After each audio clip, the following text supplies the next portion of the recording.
okay? And so we did this for about 45 minutes.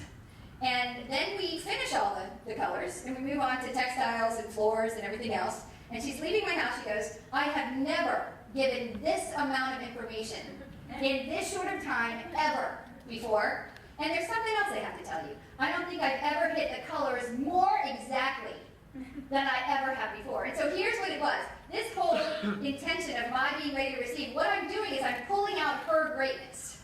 It's almost, I'm in a position to help her. I want to get the best information that you have, and I am ready to help pull it all out. So, like we said before in the yes and game, somebody mentioned that I had better options, okay?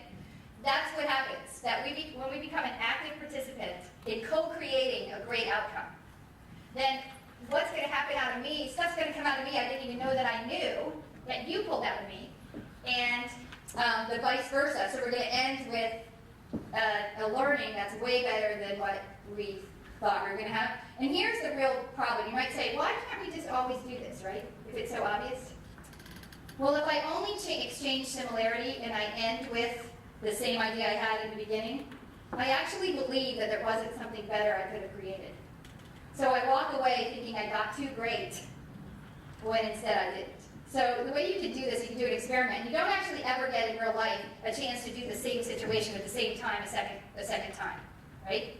So, but in an experimental condition, you can coach certain people to have one approach, let's say the left-hand side approach, and another to have the right-hand side approach. So you have one. This might be a good negotiation. If you would like, we can work on this together. But have the airline agent have people try to get upgrades. Okay.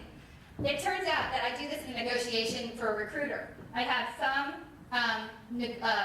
candidates go in with a proving attitude. Let me tell you why you should hire me. Is that right-hand side or left-hand side? Okay, is that common? Is that the norm or is that unusual? The norm, right? I even had a group that was called a control group that I didn't indicate how they should act.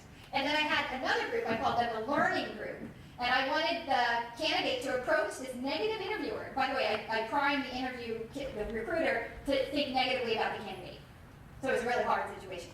But I had the candidate approach here. I really want to know. I really want to learn. Okay? Well, what do you think happened? What were the results of that experiment? The recruiter wanted to hire the person who later negatively predisposed. Yes, they came in after a 20-minute interview, said, I was convinced I had already written a rejection letter. But I like that person, and not only do I want to give them a good job, I also want to give them more of the stuff, anything that I could learn from them. Turned out I learned a lot from them, that I could give them a benefit that didn't cost me very much, and they would value it more, and I made those trades too. And that's how you increase the size of the pie, that was mentioned earlier, right? But even more important than getting a higher outcome, a point outcome, even higher than that was the fact that you just created a champion. So you're going to work in the company, and that person is going to pull you up in that organization and help you know stuff that you don't even know you don't know in order to ask somebody for. And so I call that an affective gain, and that's 90% of the win. But we very often, because it's kind of invisible, we don't see whether we created goodwill or bad will. And we don't realize when we haven't created goodwill that we've left a lot of value on the table. So you can actually go back on your some of your interactions where you might have gone into a spiral on the left-hand side, even how you talk about those situations. It makes you mad.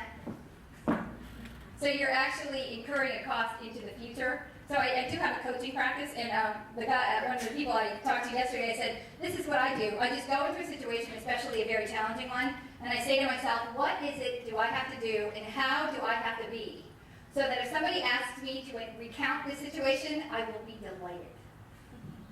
Okay, that it'll make me happy even to think about it in the past. And so the idea is, if it is to be, it can be up to me.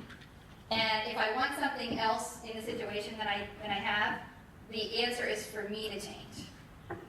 And I call this skill, this is called receiving, but it's also a surrogate for loving, if you want to think of it that way. There's a general counsel that I worked with a couple years ago, and he is not even, he's an atheist, I think, but he says to me recently, he says, my colleagues are really being real jerks.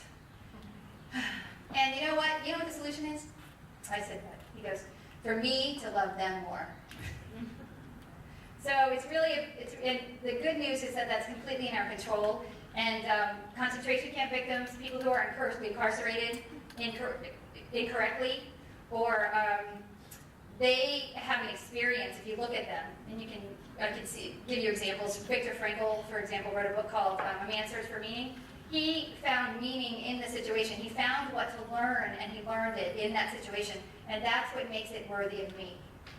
So we're always going to be in imperfect situations filled with imperfect people, and I am always going to be one of them, okay? And the question that I need to always answer is, how do I have to be so that I can get the most value out of this situation, the most meaning, so that it can make me a better person as I leave. And so what I want to do is I want to behave towards somebody in a manner so that when we're finished, I really, truly do like them more. Do you have any questions? Yes? How much of your knowledge you attribute came naturally? How much of it is through experience and through your education? Okay, me personally? Yes, Okay. because it seems like you're coaching others. Well, let me tell you the situation that I was in.